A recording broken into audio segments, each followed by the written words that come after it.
5, 4, 3, 2, 1. Let's go. Diary of a Kidney Warrior podcast in partnership with Kidney Care UK, sharing faith, knowledge, hope, and love.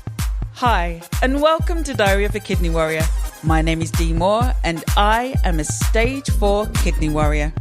This podcast is dedicated to encourage, educate, and inspire as we explore all aspects of kidney disease, related chronic illnesses, and health.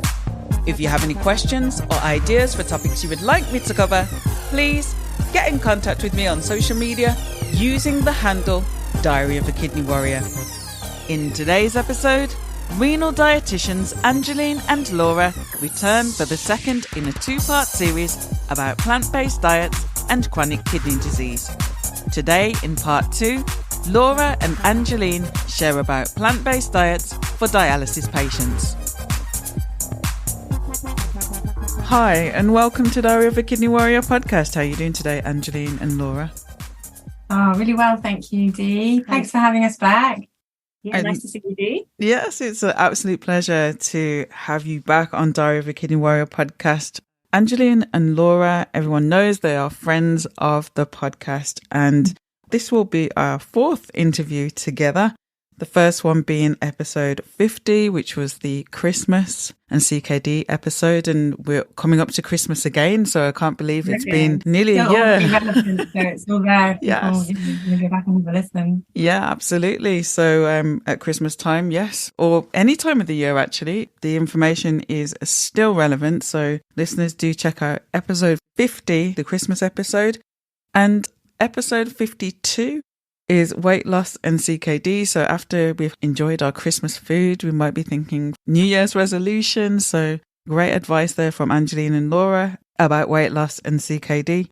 And then part 1 of the plant-based diets is looking at early CKD and transplant. So that's episode 65. Please do check that out. And now today we are looking at plant-based diets and dialysis. Also, just letting you know, guys, that Angeline and Laura feature on Kidney Care UK's Kidney Kitchen and are also going to be featured in Kidney Kitchen's 2023 calendar. So, guys, they are very, very busy, very, sharing so much information and helping so many people. So, as I've said before, kudos. I think both of you are amazing, and it really is an absolute honour and pleasure to have you back on Diary of a Kidney Warrior podcast. So thank you again. Thank you. Well, thank you. That's really kind. Thank you.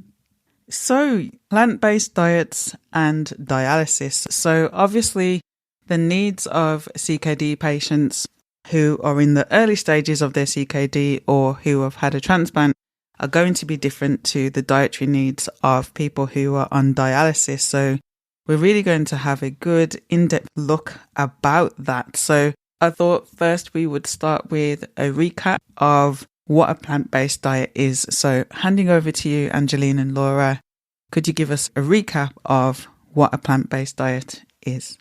So it's any diet that puts a greater emphasis on plant foods. So foods like beans, pulses, lentils, whole grains, fruits, vegetables, nuts and seeds, and generally has less in the way of meat, fish, eggs and dairy or animal foods.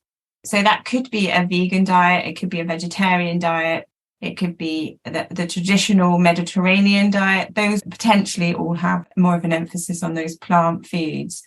And a plant-based diet tends to also be low in processed foods and foods with added fat, salts and sugar.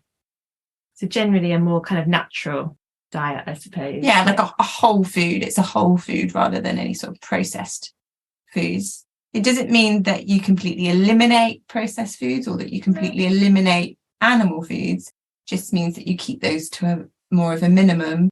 And it can help you have a bit more control over what you're eating because you essentially know what the key core ingredients are. There's less additives in there. It sounds very healthy and definitely sounds like something that we should all be embracing, really. But not trying to sound biased there, but it does sound good to me, just saying. Yeah. And it's better for the environment. Yeah. So there's lots of positive reasons for having it because it's better for your health, but also better for the environment. And it's certainly suitable for anybody who's having dialysis as well. So but yeah, there are some key sort of considerations to make sure you stay as well as possible if you follow a plant-based diet and you are having dialysis.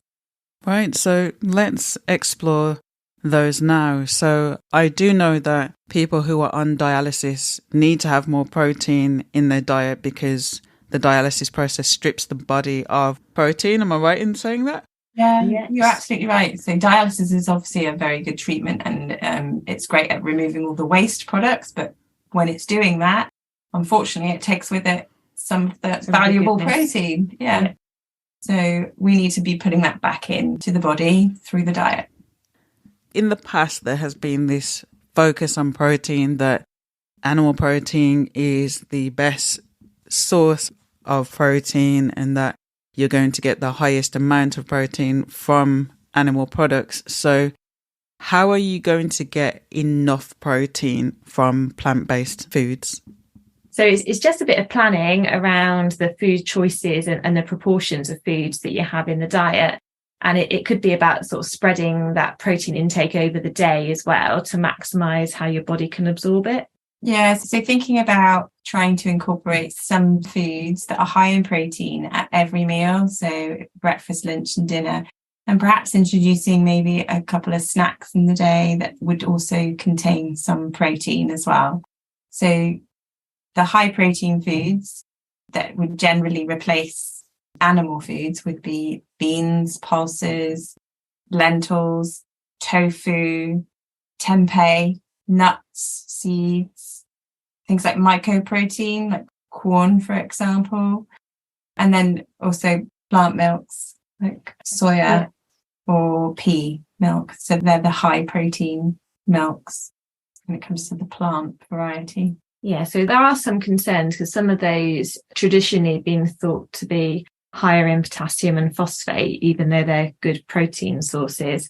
So we'll come on to that, sort of looking for the wins in terms of potassium and phosphate in those. But I guess, yeah, what you're saying is trying to make sure, at breakfast you've got perhaps a high protein milk with your cereal or your porridge in the morning. So something like a soya or a pea milk would be higher in protein than perhaps some of the oat-based or the nut-based milk. Yeah, so, I mean, just for an example, soya milk tends to have the same protein profile as cow's milk. So they're similar. So if you had about 200 mils of soya milk at breakfast, you're probably going to get somewhere around 6.5 grams of protein. If you had oat milk with your breakfast, you're probably looking at less than a gram of protein. There's a big difference. There's a good swap that you can make, to get more protein in. Or it might be that you chose to have like scrambled tofu or something. You could have soya yogurt. With some fruit and seeds in there as well. Yeah. So the seeds can help increase the protein. And it's not forgetting that sort of bread itself has got some protein in it. So, and nut butters and things are another way to... Yeah, so peanut butter on toast. Yeah, to get a bit more protein in that way. Mm-hmm. I didn't know bread was a protein source. I always thought of bread as something people avoid because they're avoiding carbs. So I always thought of it as a carbs source. I've never thought of bread as a protein source. Learning something every day. Yeah, I mean, it's not a high, it's certainly not a high protein source, and bread, fits into the overall picture as a carbohydrate source. But a lot of foods, even say things like peas fit in as vegetables, but they do have, some protein in. So you can get protein from other areas in your diet, not just the pulses side of things. Yeah, it's just that those foods happen to be the ones that are higher in protein. So we would still encourage you to have those foods alongside, say, for example, a whole grain cereal or some oats. You'd certainly get some protein from your oats or your whole grain cereal, but you'd also get protein from your soya milk as well. So in combination, that helps to increase the protein that you're getting in one meal. Yeah. And I think that will be the theme as we sort of go through today's podcast is it is quite individual to people when they're on dialysis. So it's working with your dietitian to find out the right foods for you, essentially, depending on what your blood results are showing, sort of any residual kidney function you've got, and your personal preferences and your control diet, any other conditions you've got. So yes, that was breakfast. I just wonder if it's sort of useful, said thinking of sort of light meals and main meals, really. So give you good protein options. So any sort of curries, like a chickpea, lentil curry, but then having that with some whole grain rice, you're getting protein from the rice, but the majority of the protein's coming from things like the pulses and the lentils, isn't it? So you're getting really nice, a nice combination of protein. Same with like a chili. Anything you're sort of using, I guess as more of a main meal, isn't it? Sort of like a soya mince or a corn mince might go into it. You go stir fries with some tofu in. Sprinkle a few sesame seeds over the top just to increase the protein there as well. Sounds good. I think what else we've got on our Kidney Kitchen collection, we've got our sort of rice and bean burrito, haven't we? A lighter type meal. Things like hummus and things like a wholemeal pita bread with hummus. That would be a nice light meal. So getting some protein from the bread, but also the hummus would provide some. The hummus has got chickpeas and tahini in it, both of which are high protein and plant sources. And things like even a yogurt, small soya yogurt. With your meal. And or as a pudding or as a snack. Or using things like those sort of soya milks and pea milks to make up like a rice pudding or a custard or.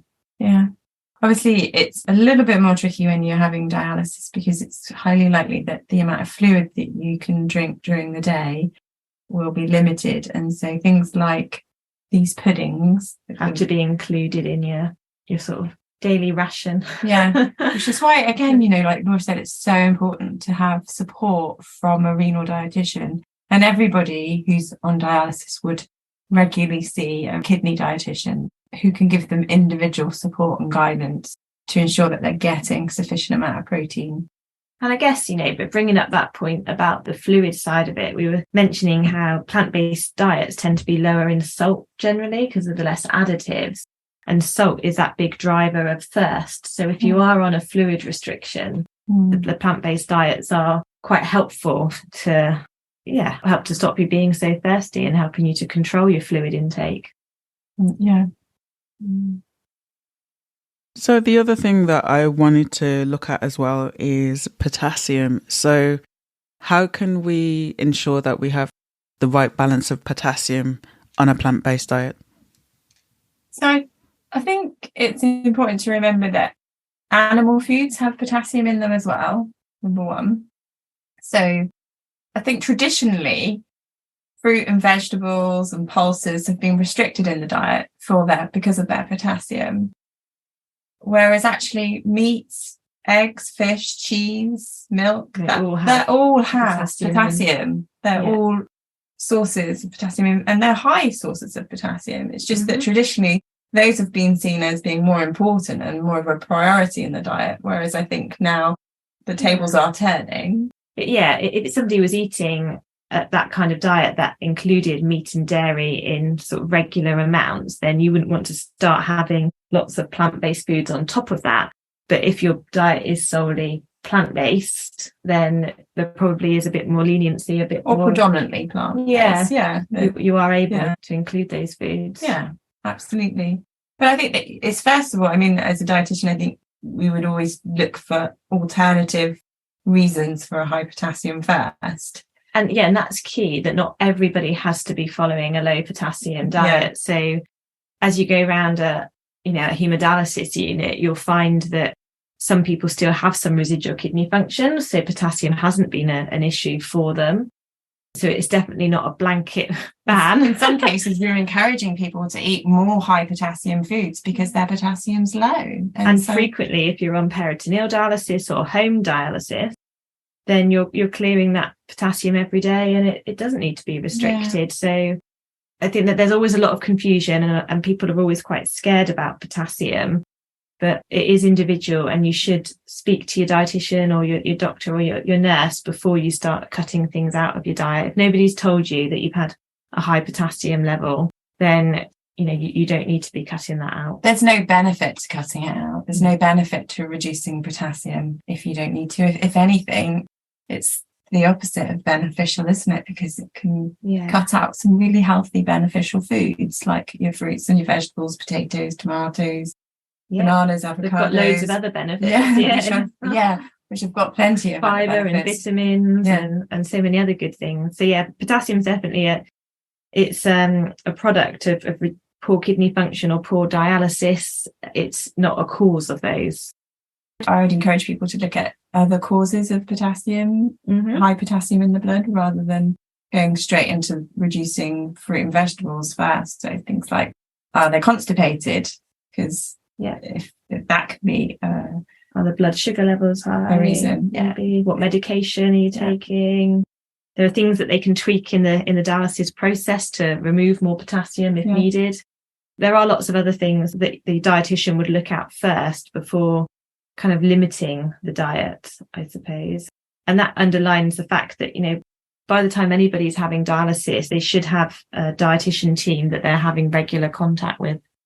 And I think that raises a really important point, because when I see posts on social media, if you have CKD and the first thing is always reduce potassium, I think it's sending a very dangerous message that everybody blanket, if you have CKD, you have to reduce potassium, because like you just said, if your blood results don't require that, you're not helping yourself by cutting it down, and actually you could actually harm yourself by doing it.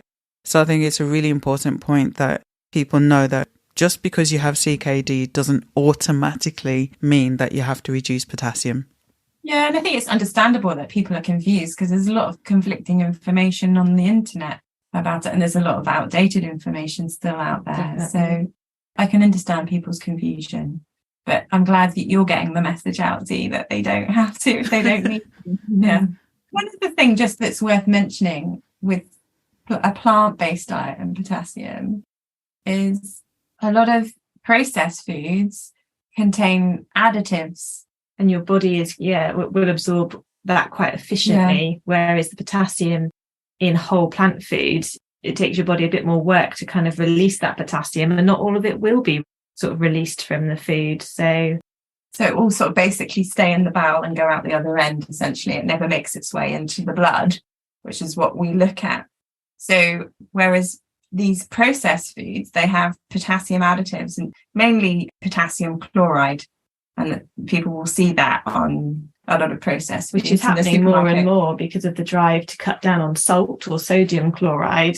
Companies are replacing it with potassium chloride, which food manufacturers they're encouraged to reduce the amount of salt. So because potassium chloride's got this salty taste, they can reduce salt by 25%. If they then put potassium chloride in it, it doesn't change the taste. So it's a minefield, isn't it? So it will tell you on the ingredients if it's got potassium in it. So it is listed there. So things like reduced salt stock cubes or reduced salt gravies, they sometimes have potassium chloride in them. So with Kidney Kitchen, for example, we always use ones that don't have potassium chloride in. Yeah, and there's no added salt in any of the dishes. Because in a way, that's what you want to achieve as well, is to a gradual reduction in salt so that your taste buds adapt and you're used to a lower salt diet, so you don't need to replace it with anything else. So I just thought it's worth mentioning, because it's another added benefit of eating a whole food diet, is it cuts out those processed foods with the potassium additives, but also that you're less likely to absorb potassium from these whole foods as well. No, I think that's a really important point to mention, especially for people who are looking for lower salt foods and not realising that actually the additive that they've put in there as an alternative is harder for the body to get rid of. So again, seeing a clear benefit of having that whole food diet approach where your body is like able to pass it through so much easier. Absolutely an important point. So thank you. Well, and also just on a final note is that with a whole food diet, you tend to have to need to cook. You have to prepare these foods yourself. And like Laura said, you have to plan a little bit more. And planning, part of that planning is cooking as well. And I think because if you're cooking, you're less likely to use these processed foods and less likely to have the added potassium, but also your own control of the salt going in. So, and there's so many other things you can use. So you can start to enjoy lots of different flavors, can't you? Lots of different herbs and spices that you might not have used in the past. Which have other health benefits as well, don't they? Mm-hmm. Yeah. How do you balance phosphate when you're following a plant-based diet and you're on dialysis? So I was going to say it's quite similar actually to that discussion we've just had around potassium, in that there's a lot of additives again that are containing phosphate, and your body will absorb that really easily. So having less processed food and more of the natural foods is the first step really to reduce your phosphate intake. So I think that's quite important. And then you are on a plant-based diet, you tend to be cutting down on the dairy side, which has always traditionally been seen as a sort of high phosphate source in the diet. So that's a benefit as well. I guess going back to the plant milks and things, you might find that there are potassium and phosphate additives in a lot of the plant milks. But if you go for the organic versions, they can't add anything to it. So I often say to people who are on dialysis that perhaps it's better to go for an organic version if you can, so that there are less additives in it. Yeah, that seems to be the best way to avoid it, to be honest. The reason they put the additives in there is because they add calcium and vitamin D to these plant milks, because the general population need to ensure that they're still getting those vitamins and minerals. But when you're on dialysis, we can monitor those minerals and vitamins within the blood, and we would supplement them separately anyway. So it's less of a concern when somebody's on dialysis. Yeah. Yeah. So phosphate additives you can cut down on. So that's a tick in the box for the plant-based diet. Tend to be in processed foods again. So number one, plant-based diet is low in processed foods. So, and I'd say there's still a little bit of a debate really around we can measure the phosphorus content of foods, but we don't always have an accurate way of seeing how much of that is absorbed into the body. But if you imagine plant-based foods have a lot more roughage in, then it does make it harder to absorb the phosphate from food. Yeah, so there's a fibre that a lot of natural foods have that is bound to phosphate. And that fibre is really difficult for us we can't digest it. So we tend not to absorb much of the phosphate from natural foods. So I'm talking about whole grains and your pulses. Those ones, they'll be high in phosphate, but we won't absorb a great deal of that phosphate because it's bound to fibre and our body can't digest that. Whereas when we're talking about additives, there's no fibre with the additives. And so you tend to absorb about 90 to 100% of that phosphate. Whereas the literature tends to say with the natural foods, it tends to be about 20 to 40% when it comes to whole grains and legumes. Wow, that's a significant difference. Yeah, it's a big difference. Yeah. And when you're talking about dairy and meat or fish, we still absorb slightly less than the additives, but it's about 40 to 60 or 60 to 80.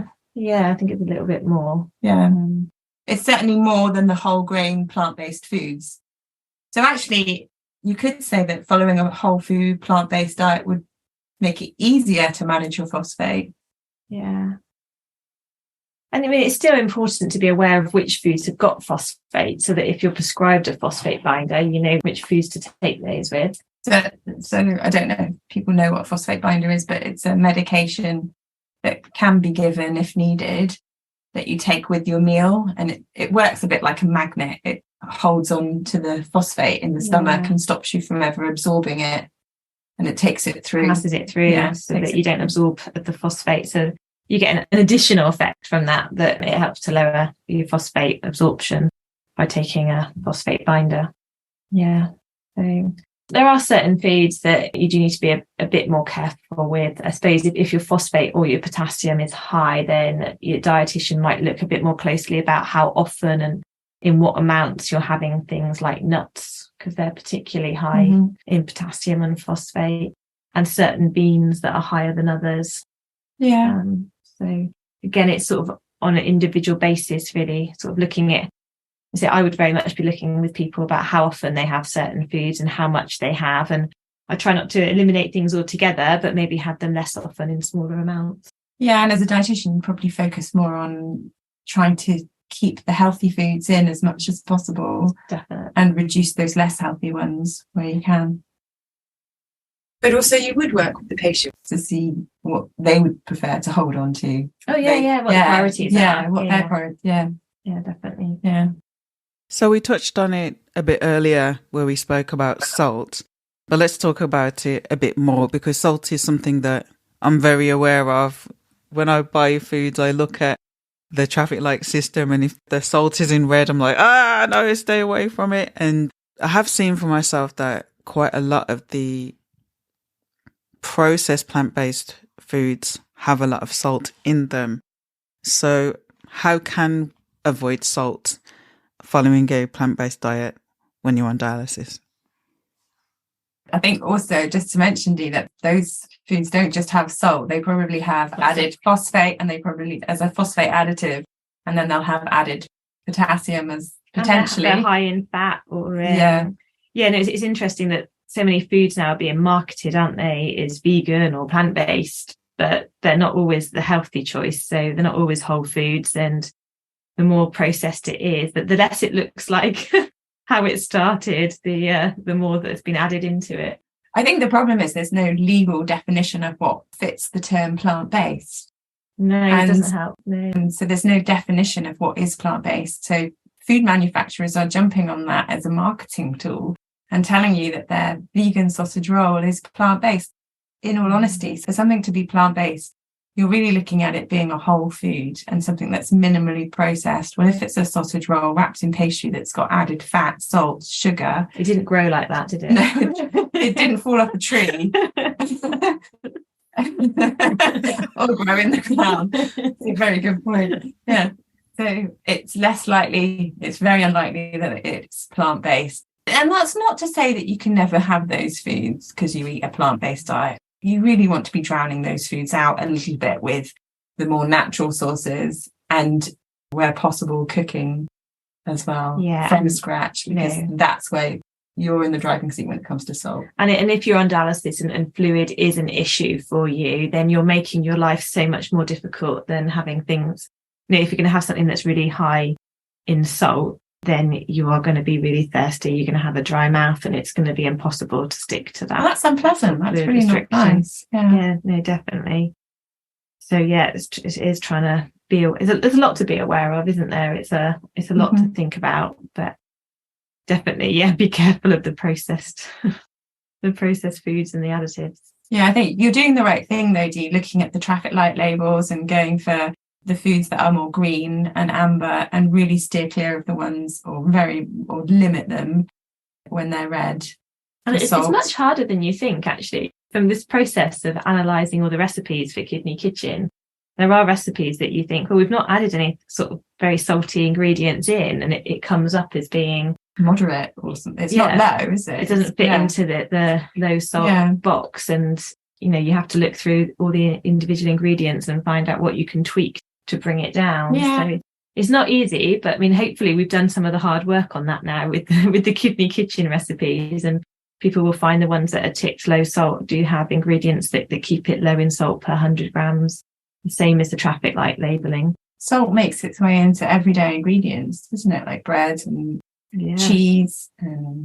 Most of it's already in the food we eat, isn't it? Yeah, bread, cheese.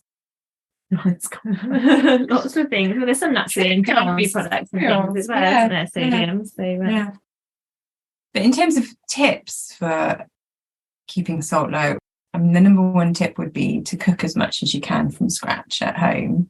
So that's where Kidney Kitchen is so helpful. And then avoiding things like convenience or takeaway or processed foods, or certainly keeping them to a low level, and really making use of the dried, fresh herbs and spices that are available. Garlic, onions, peppers, vinegars, lemon juice, lime, a squeeze of lime over a curry at the end, cooking it can really improve its flavour. I think it's the first step, perhaps, listening to the podcast, isn't it? And starting to pay a bit more attention to what you're doing. Because I I saw somebody the other day, and she'd never really thought about whether her butter was salted or unsalted. She just used the same one that her mum had always got before her, and we talked. She'd never really thought about could you buy nuts without the salt on them? You just pick them from that area of the supermarket, and that was what was there. So it's just starting to question it a bit more, isn't it, and think about it, be more mindful. Yeah, not perfect. Just a bit more mindful. Small easy swaps. Yeah. So one of the benefits that I know that you get from fruits and vegetables is that it gives you lots of fibre. So if you're following a plant-based diet, are you going to get too much fibre? There are some people that do worry that, they're going to have too much fibre and their bowels are going to become a lot more active than they were before. And we do often talk about slowly increasing fibre, so not making the change overnight, so just doing it gradually to help your body adapt to that change. And, everyone's bowels are different, but the fibre is great at keeping you regular, which when you're on dialysis is a real bonus, because that is another way for your body to get rid of some of those toxins like the potassium. So we know that your regular going to the toilet is going to help get rid of potassium. Your body adapts a little bit towards that. It also adapts to get rid of a bit more fluid that way. So that's really helpful as well. And I do see a fair few amount of people who are on dialysis that do start to become more constipated, often probably because they're less active than they were before. They're not able to be as active as they were before. So I think that's a consideration. So you want to still be able, to clear your bowels regularly, even though you're less active.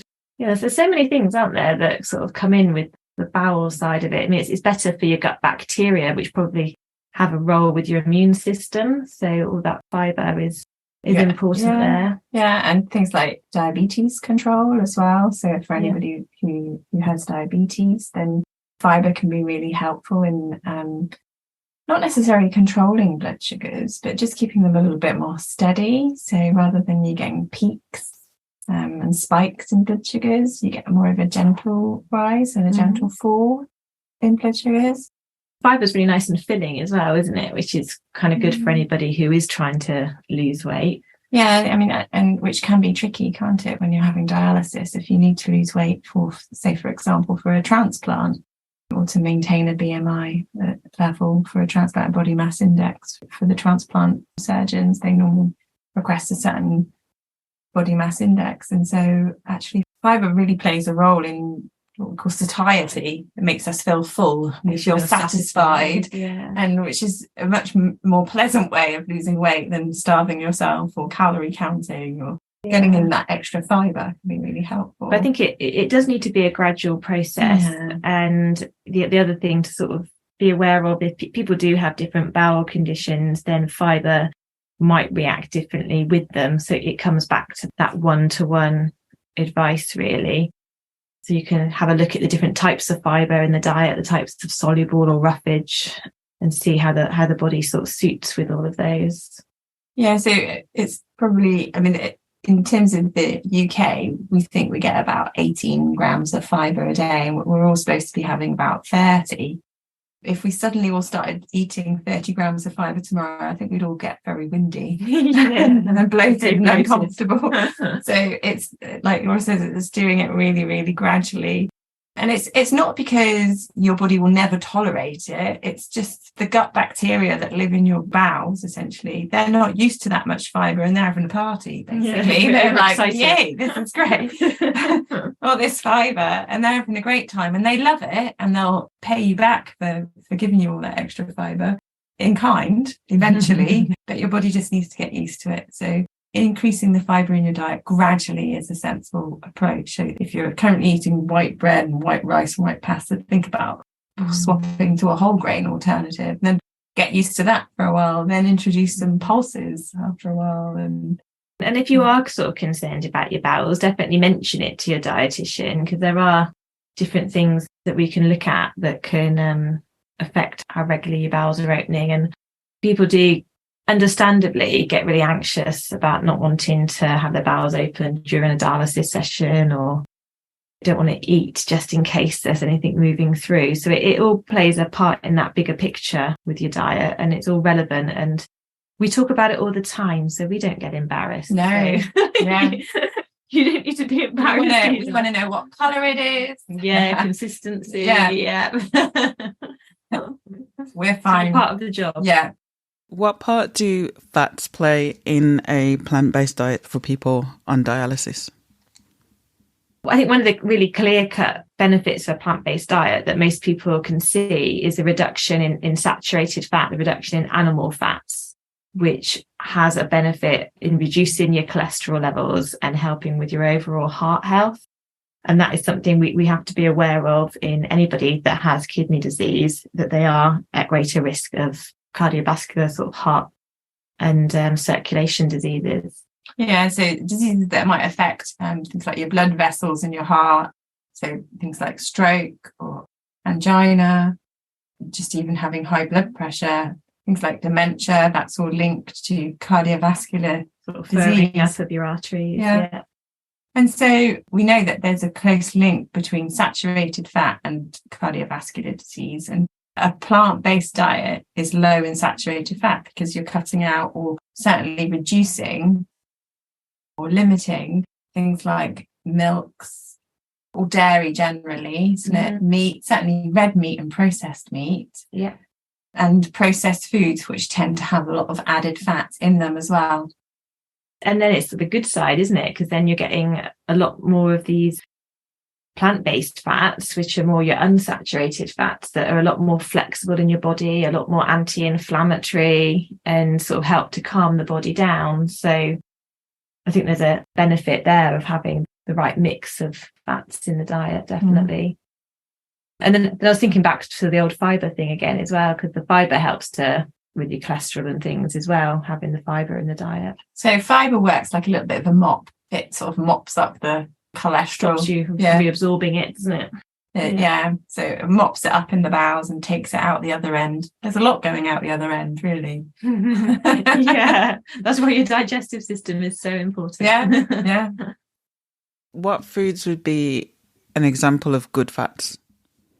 So I think it's thinking about the Mediterranean diet, and when you're thinking about all those good fats, so looking at some of the olive oils, rapeseed oil, vegetable oils that are very good.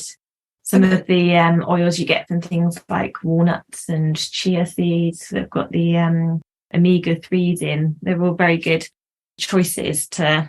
So do you mean actually eating the whole seed and the whole walnut and... rather than the oil of those? And then, if you are going to use an oil, you don't want to be using large amounts. All oils are still fat after all, but if you are going to use something, something like the olive oils or the rapeseed oil is going to be better. Definitely. Then you've got whole foods that are naturally rich in healthy fats, so things like avocados or olives or nuts, which these are foods that are traditionally restricted for people who are having dialysis because they're so high in potassium and phosphate. But there's the potential that those foods can still be included if and have a benefit. A heart healthy benefit. Because that people with kidney disease, they tend to have a bit more sort of inflammation in the systems. So anything you can do to help calm that down. Dialysis is essentially, you're an inflammatory. It's not a natural process, is it? It's not something you would normally have done. So your body is going to raise an inflammatory response to it every time. So by eating a healthy diet, you're lowering that inflammation. Yeah. It brings in all the antioxidants and everything else that could go on forever. Yeah, the polyphenols that you get from all your fruits and vegetables, the antioxidants, but the healthy fats. So it is working with your dietitian which fat you prefer to use and which foods, whole foods, you can retain or include in your diet. So like I mentioned, things like the avocados and the nuts and the seeds, they're all sources of healthy fats as well. Yeah. And, we're always aware that that's a concentrated source of calories. So if somebody's trying to lose weight, then they don't want to be having lots of those things because it is calories. But equally, some people that we see that are underweight, we might be using those sort of good fats to help give them more calories and help them to maintain or gain weight. So this comes back to the diet being individual for everybody and having a one-to-one talk with your dietitian to get the right advice for you. Worth mentioning that when you're having dialysis, you don't just see your dietitian once. So don't feel like you've got to get all of your questions out and change your diet in one discussion with your dietitian. Your dietitian will meet with you regularly. And if you need it more often, you can always request it more often as well. And I know certainly in my unit, we will try and make ourselves available to those that need it more often. Other units, it might be different, but you will see a dietitian regularly. So you can save up all your questions or any concerns or any support or guidance you need. You can save that up for the time that you do see the dietitian. It will be a regular, ongoing guidance. It should be at least every 3 to 6 months, shouldn't it? And actually, within the first 4 to 6 weeks of starting dialysis, and then, a month or so afterwards. So obviously we all struggle in the NHS to keep up with patient numbers and sort of reduced workforce, but definitely you should be seeing somebody every 3 to 6 months. So in terms of supplements, what is good and what is to be avoided when you're following a plant-based diet and you're on dialysis? We talked in the last podcast about different supplements that you might take to help kind of boost some of those nutrients that aren't so available in a plant-based diet. But I would say you need to be quite cautious with taking any supplement once you've moved on to dialysis. And certainly thinking around things like calcium and vitamin D, that's going to be monitored quite closely by the team at the hospital. And you may be given different forms of vitamin D that would affect your calcium absorption. So certainly I wouldn't be taking any of those without having advice from your doctor or your dietitian.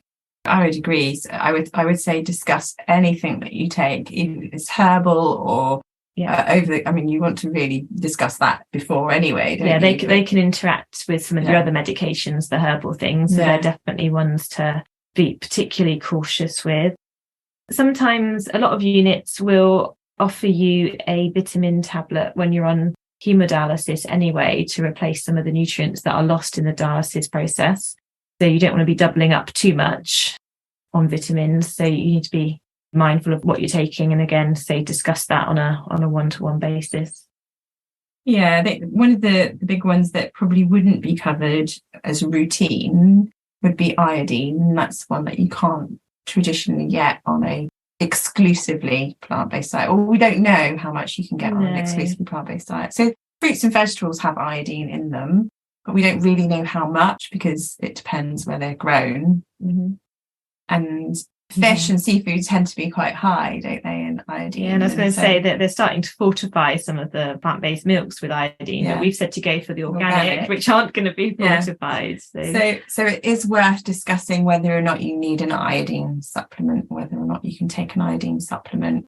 So it might be worth talking to your dietitian about having your iodine level checked. You don't want to have too much iodine, but also you don't want to have too little iodine. So it does need very individualized advice, iodine. Yeah, especially if you've got a thyroid condition or anything as well. So that's the main job of iodine. It helps to produce your thyroid hormone. So we need our thyroid hormone, and if we haven't got enough iodine, our body can't make it. But equally, if we have too much iodine, it can go the wrong direction as well. So that's one that you should definitely talk to your dietitian about. Yeah, definitely. The other one I thought you should ensure, not necessarily from a supplement, but ensure that you're getting a dietary source of omega-3. Yeah, and that can be a bit trickier as well, can't it? So the main ones in a plant-based diet being more the walnuts and the chia seeds. Yeah. So traditionally we would get a lot of omega-3 from things like oily fish, but if you're cutting out oily fish, then you just need to replace that with some nuts or seeds that will help your body make omega-3. As Laura mentioned, things like walnuts, but then you can also have things like linseed, chia seeds, hemp seeds. Yeah. Generally about a tablespoon a day is enough. Mm-hmm. Again, it's something to discuss with your dietitian. That's it. And then, right back at the beginning, we spoke about, plant-based diets are predominantly plant-based, but it might be that you decide you will have oily fish once a week to help top you up on those things. It doesn't have to be exclusively. Yeah. Sometimes it just takes a bit of planning, doesn't it? So I wanted to look at recipes, but before that, I wanted to also address the fact that people who are on dialysis, an after effect of dialysis is fatigue. So if you're dealing with fatigue, and part of being on a plant-based diet means that you're going to be cooking a lot of things from scratch, how do you manage that fatigue when you're trying to follow a plant-based diet? Yeah, it's a really good point. And I think one of the things we often talk about in Kidney Kitchen is how you might be able to maximize the times that you are feeling better to do batch cooking so that you have meals that you can easily heat up after a dialysis session. And we do try to have a range of quite sort of easy to make recipes, as well as the ones that you might want someone to make for you. There's a combination. Yeah, so there's a booklet coming out in the next month, Eat Well, Spend Less, which has a more focus on plant-based foods just because of the cost. They can potentially be cheaper than animal sources, and a lot of those are quick and easy to prepare. But I think with all the recipes, they've all got storage suggestions. You could always double up on the ingredients and make more, like Laura said, when you feel well, so that you can pop them in a container and put them in the freezer, and you've got an instant meal the next time you come home from dialysis.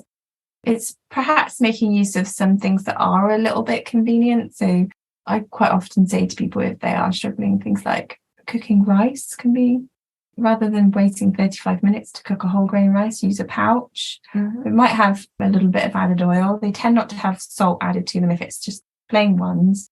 And I think if you're more likely to eat that than a ready meal, adding some whole microwaved whole grain rice to something that you've cooked and defrosted, like a curry that you've defrosted and it's available to you, then that's a hearty meal. Yeah, no, definitely. There's quite a few sort of quick and easy recipes you can do, aren't there, that are more plant-based. So things like you can get a lot of tofu that's sort of just ready to use, isn't it? So I was just thinking you could throw that in the pan with some stir-fry vegetables and some rice noodles or something to make a quick meal. And you can get frozen stir-fried veg now that you just keep in the freezer and get out. Yeah, frozen foods are great, actually, aren't they? And tinned lentils, so you don't have to soak and cook your beans, pulses and lentils, just use the tinned ones. They're tinned generally in water. A lot of these pulses, they used to be tinned in salt and sugar, but that seems to have disappeared now. They seem to mainly be tinned in water. So yeah, adding that, making good use of tinned lentils is useful. Things like whole grain couscous, gosh, that's really easy. You pour that into a bowl, put some hot water over it, and it cooks within a few minutes, doesn't it? It's within 5 minutes, that's ready. So that's a good accompaniment to pasta-based sort of meals. They're quite quick and easy, aren't they? Yeah. I guess as well, is that a little bit of flexibility about when you eat. You don't always have to stick to breakfast, lunch and dinner at the traditional times if that doesn't fit in with your dialysis sessions or what you're doing. It's sort of, if you end up doing breakfast mid-morning and, your main meal mid-afternoon and a light snack before bed, then, that might be how it works for you. Everyone's different, aren't they? And we can work with especially when you're having dialysis. Especially then. It's the time that you're most hungry. So definitely a lot to consider there. And like you said, simple things like microwavable vegetables or rice, things like that can definitely save a lot of time and help manage fatigue. So finally, I wanted to look at recipes. So what recipes do you have that would be great for someone who's following a plant-based diet on dialysis? There's quite a few that come to mind, actually. I think we may have mentioned them in the last podcast, but certainly on the Kidney Kitchen site, there's the butternut squash and chickpea curry. There's the North African one-pot stew. There's a red lentil bolognese. Oh, yes, there is. Yeah, that's really nice. We've just recently done, which will be in the new booklet that we mentioned, the Eat Well, Spend Less. That's got a cottage pie in it, hasn't it? That's half meat and half lentils. If somebody's not quite there yet with transitioning completely to a plant-based diet. Yeah, that's good. That's another one. We mentioned there's rice and bean burritos, and there's a lovely pea and mint risotto. Yeah. It does use white rice, but there's no reason why you couldn't swap that out and use a whole grain rice. I think that might be a lower protein It is one, a low protein, but it might be that you could add in some extra sort of white beans with it. There's usually suggestions on the food facts about how you can add extra protein in some of the low protein dishes. So it's worth having not ruling out the ones that are low protein, but perhaps having a look in the food facts to see if there are any suggestions for increasing the protein in it. Other recipes would be the bean burger, which is really nice. There's a vegetable crumble in there, which will be low protein. So what you might want to think about doing, as Laura suggested, would be to add some beans to the vegetable crumble. That's a really popular dish, that one. There's a new sort of Hong Kong style tofu recipe that will be coming out soon. There are a couple of other tofu recipes on here, aren't there, as well? I remember when we did a salmon dish, we also did it the same thing with tofu, and that was delicious. So it was like it had a rice and coriander salad with this marinated tofu. I think the Jamaican cornmeal pie is plant-based, but again, low protein. So you could serve it alongside something with a bit of extra protein in it. And then there's some dal, isn't there? That's on there that we had Gabby. In London. She came and cooked that. So lovely, aren't they? Yeah. So lots there that sound absolutely amazing. I need to try some of those out, actually. And for the listeners, those recipes are featured on Kidney Care UK's Kidney Kitchen. So if you want to try out those tasty recipes, do check out the website. So finally, I wanted to leave the final words to you. And could you give the listeners a final word of encouragement? I would say it's not about perfection. Definitely, yeah. You don't have to start a plant-based diet completely and exclusively and fully by tomorrow. It's about, we do know that it's good for your health and we do know that it's good for the planet. It's about engaging with your dietitian, getting the support and guidance you need to make the small changes that you want to make with your diet. Yeah, and we're here for you. So, feel free to tell us about, what works or what doesn't work, what the issues are. And we'd love to have the feedback on the Kidney Kitchen recipes. Thank you so much for joining me. And as always, sharing so much amazing information and advice. It is always a pleasure to have you here on Diary of a Kidney Warrior podcast. So thank you again so much for joining me. Thank you so much for having us again. Thank you. Thank you for listening to Diary of a Kidney Warrior podcast. And don't forget that you can contact me on social media using the handle Diary of a Kidney Warrior. Please do subscribe to the podcast and please do tell a friend. New episodes of this podcast are released every other Monday. Until next time, take care and choose to live. Diary of a Kidney Warrior, sharing faith, knowledge, hope, and love.